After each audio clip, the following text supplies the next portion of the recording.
Hello, c'est David, bienvenue dans cette nouvelle vidéo où on va voir ensemble comment augmenter ses prix quand on est freelance sans travailler plus ou presque.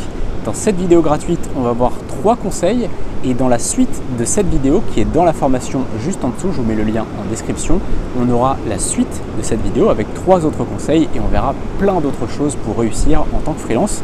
Le lien est dans la description. Le premier conseil, c'est d'aller sur les bonnes plateformes freelance. Aujourd'hui, on a plein de plateformes et chaque plateforme a ses propres typologies de clients. Par exemple, on a Fiverr. Fiverr, c'est 5 $, Fiverr, 5. Et on a 5euros.com qui est devenu maintenant ComeUp. Eh bien, ces plateformes-là, elles ont plutôt une typologie de clients qui sont des créateurs d'entreprises, des auto-entrepreneurs, des gens qui n'ont pas beaucoup de budget puisque tout simplement, ils allaient sur ce site pour faire des économies, pour trouver des freelances pas chers. Ça a toujours été la typologie de clients sur ces plateformes. Aujourd'hui, les deux plateformes essayent de changer un petit peu, essayent de monter un peu en gamme, mais on a toujours des services qui sont vraiment pas chers, avec des gens notamment qui sont de pays émergents et qui donc vont facturer des prix déraisonnables par rapport à la France.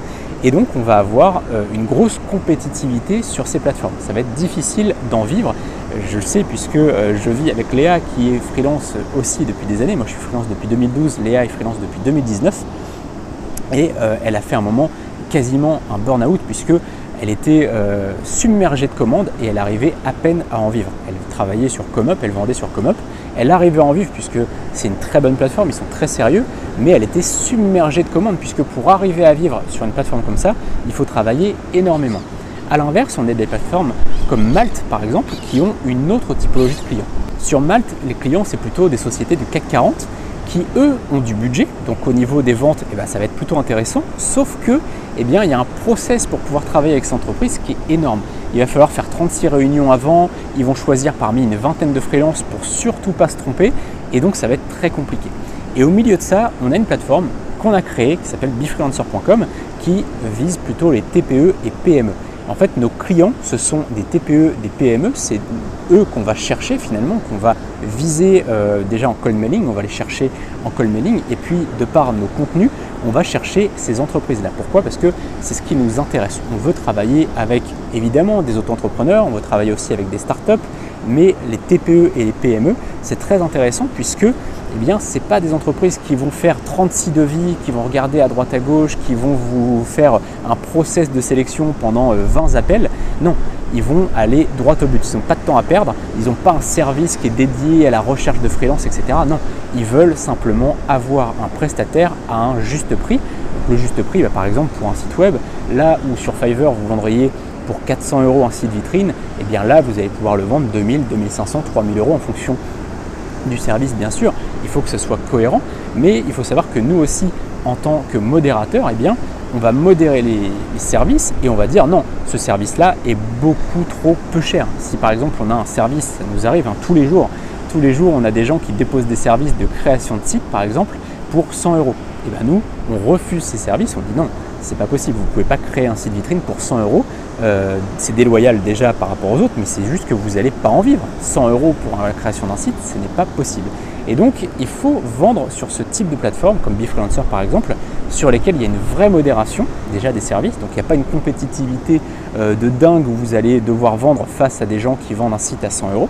Et puis à côté de ça, il y a des clients qui sont prêts à payer. Le deuxième conseil, c'est de vendre une prestation au résultat et non pas à l'heure. Il y a beaucoup trop de plateformes de freelance qui sont à l'heure où vous allez faire un devis par rapport à un nombre d'heures et le client ne sait pas vraiment ce qu'il va avoir derrière. Sur Befreelancer par exemple, mais sur plein de plateformes où vous vendez un forfait, là le client il sait exactement ce qu'il va avoir. Vous dites voilà, je fais une création de logo par exemple, pour reprendre cet exemple-là, je fais 4 propositions, 3 allers-retours pour les retouches, les livrables c'est en PNG, JPEG, SVG, etc. Et vous allez faire toute votre prestation comme ça, vous allez présenter tout ce que le client va avoir. Le client il sait exactement à l'avance ce qu'il va avoir et le fait de vendre au forfait, c'est vraiment que des avantages parce que déjà le client il sait exactement ce qu'il a, il est prêt à payer telle somme, donc par exemple si c'est 700 € pour tel service, il est prêt à payer cette somme-là. Il ne peut pas à la fin de la commande dire « Ah bah oui mais je pensais qu'il y avait ça ou ça ». C'était prévu à la base, vous avez listé à la base ce que le client a, il sait exactement ce qu'il a. Donc il n'y a pas de problème comme ça de litige, c'est beaucoup plus fluide, beaucoup plus facile et c'est pour ça que je dis aussi aux personnes qui mettent leur service sur Befreelancer et je leur conseille aussi sur ComeUp et sur les autres plateformes, d'être le plus détaillé possible et d'être très précis.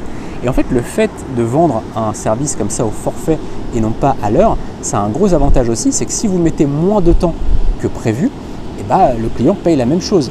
Finalement, le client, il s'en fiche que vous ayez mis 5 heures ou 10 heures, peu importe. L'essentiel, c'est qu'il ait sa commande. Et en général, j'ai remarqué que quand on vend au forfait, le client déjà il est très content parce qu'il sait à l'avance ce qu'il va payer, ce qu'il va avoir, c'est clair pour lui, et il est prêt à payer plus cher plutôt que quelqu'un qui va payer à l'heure, où finalement il se dit peut-être que le freelance il va étaler un petit peu, peut-être qu'il va mettre un peu plus de temps pour gagner un peu plus d'argent. Là au moins voilà, il sait très bien que d'aller rendre votre prestation, s'il a commandé ABC, il va avoir ABC. Le troisième conseil, c'est de vendre de la valeur en plus sans augmenter le temps que vous passez sur une commande. Je vais prendre un exemple pour que ce soit très clair. Imaginons que vous fassiez de la création de site et que vous utilisiez habituellement un constructeur de pages gratuit, par exemple Elementor en version gratuite. Eh bien, ce que vous pouvez faire, si vous avez acheté par exemple Elementor Pro, donc la version premium d'Elementor, eh bien vous pouvez inclure la licence d'Elementor dans votre prix. Par exemple, moi j'ai une licence pour 1000 sites. Eh bien, ce que je fais quand je crée un site, j'installe la licence à vie. Donc le client il sait qu'il n'a pas besoin de payer chaque année le renouvellement de la licence. Il a la licence à vie.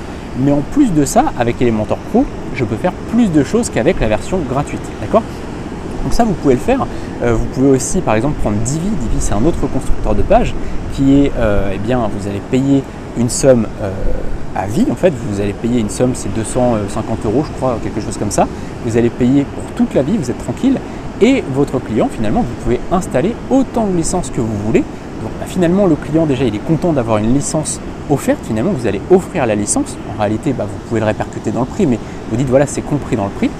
Et en plus de ça, vous allez pouvoir faire beaucoup plus de choses puisque c'est un thème, un constructeur de pages qui est premium. Et donc, vous pouvez faire beaucoup plus de choses qu'avec un constructeur de pages gratuit. Voilà, dans la formation, on continue cette vidéo, on continue cette discussion. Le lien est dans la description. On aura 3 autres conseils pour augmenter ses tarifs sans travailler plus. Et on verra beaucoup d'autres choses pour réussir en tant que freelance. Le lien, il est dans la description. Tiens, dans les commentaires, dites-moi si vous avez une idée d'un des conseils que je donne dans la formation et je choisirai l'un des commentaires pour lui offrir l'une de mes formations de mon catalogue. Dites-moi tout ça dans les commentaires.